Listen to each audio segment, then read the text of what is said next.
Kathleen Kennedy is a hot topic online right now, and there's a lot of talk that she's been fired from Lucasfilm after the Indy 5 box office results. And I want you to get out of this office right now. Now, brace yourselves, because I've found arguably the best rumour to date. Good or bad, they're always memorable.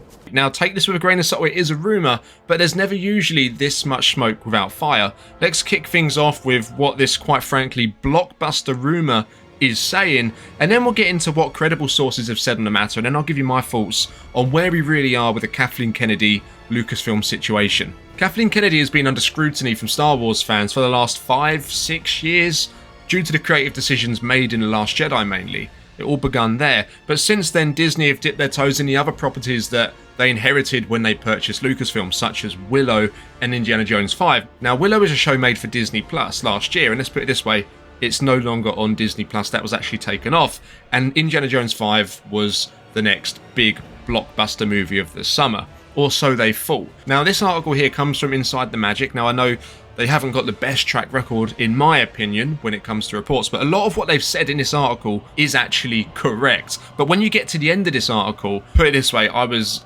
absolutely shocked, but I was also in fits of laughter. So let's have a look, let's see what they're saying. It starts off by saying, Star Wars fans rejoice as Lucasfilm reportedly fires controversial executive. And there's a nice picture of Kathy there. Now, after Kathleen Kennedy fired began trending on Twitter this week, and this has to be like the millionth time this has happened, speculation has run rampant in the Star Wars community about the controversial studio president being sacked from Lucasfilm. But do these rumours have any validity, or is it just wishful thinking from certain members of a highly divided fan base? Now, I know what some of you might be thinking. We hear about Kathleen Kennedy getting fired every single summer and it never comes to pass.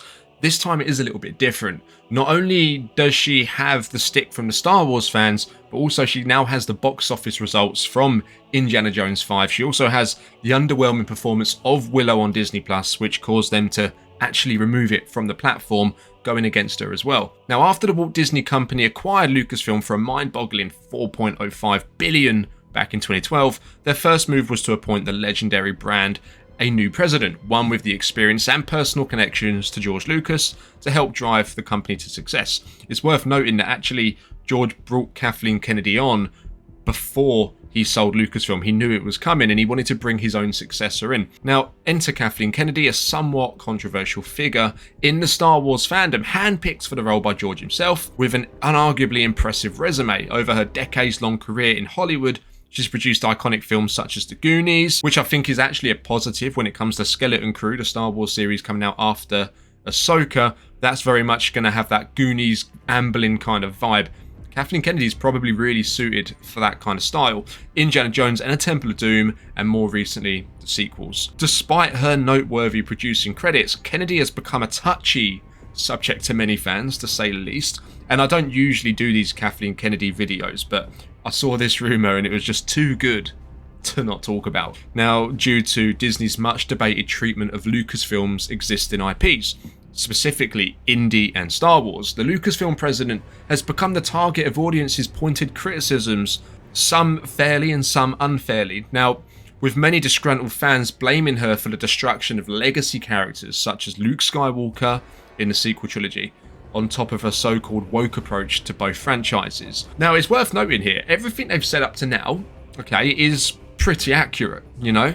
I wouldn't have any arguments about anything they've said here right now. Although J.J. Abrams' Star Wars The Force Awakens helped reignite interest in a dying franchise post-Disney buyout, his follow-up film Star Wars The Last Jedi tore the fandom apart, causing many to lose trust in the Disney sequel trilogy and, moreover, Kathleen Kennedy. In terms of her goals as president, Kennedy has long advocated for hiring more women to create projects at Lucasfilm. However, few have yet to see the light of day with, Rogue Squadron. We know what's going on there, and that's been shelved, and we'll probably never ever see that.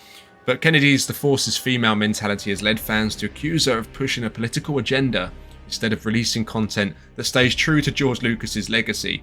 As a result, fans have long rallied for the Mandalorian and Ahsoka creator Filoni to step into the role, with many continuing to call Kennedy's replacement. However, this is where it starts to get juicy. Things seem to be changing for the better in that galaxy far, far away. Now, of course, we've got the Shemaine Abe-Chinoy's Star Wars New Jedi Order movie, which is going to see Rey return coming out. And you've also got The Acolyte coming out on Disney Plus next year, The director for that, Leslie Headland, has caused some controversy in Star Wars community with some comments she's made regards to George Lucas. I wouldn't say right now that's necessarily for the better. There's not a lot of anticipation for them two projects, both of which come out before Dave Filoni's Star Wars movie, but yet his is the most anticipated by fans in general, not just me and you.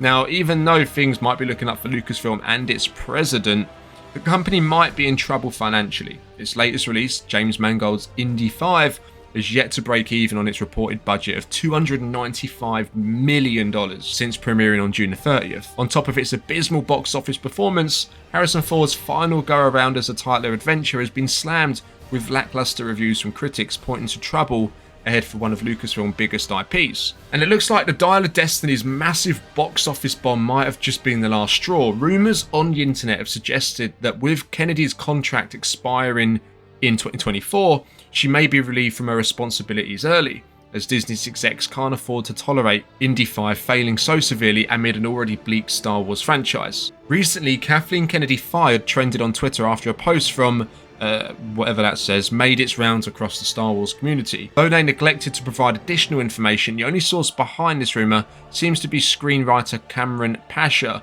who claimed that his insider source at Disney reported unusual happenings involving Kennedy going on behind the scenes at Lucasfilm. So this account said, I'm hearing Kathleen Kennedy is now gone from Lucasfilm. Now I've checked this account out and I can't see anything that would lead me to take this account more seriously than just seeing any random Twitter account posting Kathleen Kennedy's gone from Lucasfilm. But we move on, the juicy stuff's still to come.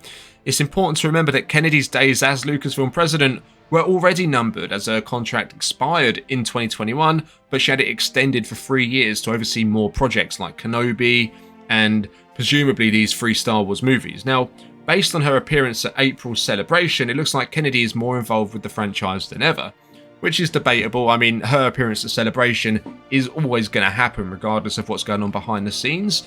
They're not going to open up and admit to anything, prematurely. But according to a new development, Kennedy may have been locked out of her business email and given 2 weeks paid leave so that the higher-ups at Disney could figure out how to tackle Lucasfilm's declining success. That is mad. Rumours suggest that Disney is breaking its infamous no interference rule, as several insiders have reportedly seen Disney execs storming the Lucasfilm office amid whispers of Kennedy's firing.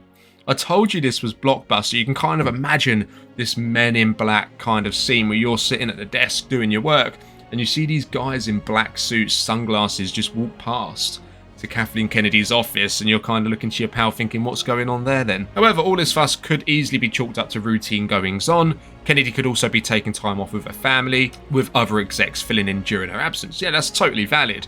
I mean, to be honest with you, they are kind of saying here that, it does seem like unsupported internet gossip. And I have to agree, it probably is unsupported internet gossip, but, and they don't even say where these reports come from, that there was execs storming the Lucasfilm office. It's all very blockbuster, all very exciting. It's the stuff that really brings in the clicks if you make it really clickbaity. And to be honest with you, if they made that into a movie, it'd probably perform better than Indy 5. But as I say, there's probably nothing in that. There could be, you can never say never, but it just seems a little bit too exciting for me to believe. But what I will say, there's never usually this much smoke without a fire down the line somewhere. And there's even sources that I would consider to be good as gold when it comes to Star Wars scoops, such as Jeff Snyder talking about the situation with Kathleen Kennedy. Effectively, this is back in March, before the writer's strike went ahead and before that Star Wars movie, the Rey movie, was delayed until, was it May 2026, saying that she had up until Christmas Day 2025 to get a Star Wars movie out, otherwise she's not got a job. I 100% believe that when he says it, although with the director's strike that date has most likely been pushed back, because that would be kind of unfair to give her a little bit more time to accommodate for these delays. But ultimately what that tells us is the higher ups at Disney, it's not just internet talk, they are literally getting fed up of the situation at Lucasfilm now. But then on top of this, after a long absence of Star Wars movies, you've now got the performance of Willow, which has been removed from Disney Plus, and you've also got the really poor box office results from Indy 5. If that was an executive at any other company in the world, most likely, they would be out of the job already. So I do think it's only a matter of time. And I do think there's actually some truth in the reports we're getting that she's going to be gone by the end of the year. But then that only begs the question, who would step in and take over that role? A lot of people would say Dave Filoni. I personally think Jon Favreau would be a fair choice for it myself, but it ultimately comes down to who makes that decision. Is it an internal decision made within Lucasfilm? But if it's a decision that's going to be made from the higher ups within Disney, they may well go outside of the company already, seeing how it's performing at the moment, and try and bring in a fresh face. Who could you realistically see succeeding Kathleen Kennedy at Lucasfilm? Drop the names down in the comments. Remember to subscribe to the channel if you're new. Leave a like, it's appreciated. I'll catch you in the next one. May the Force be with you.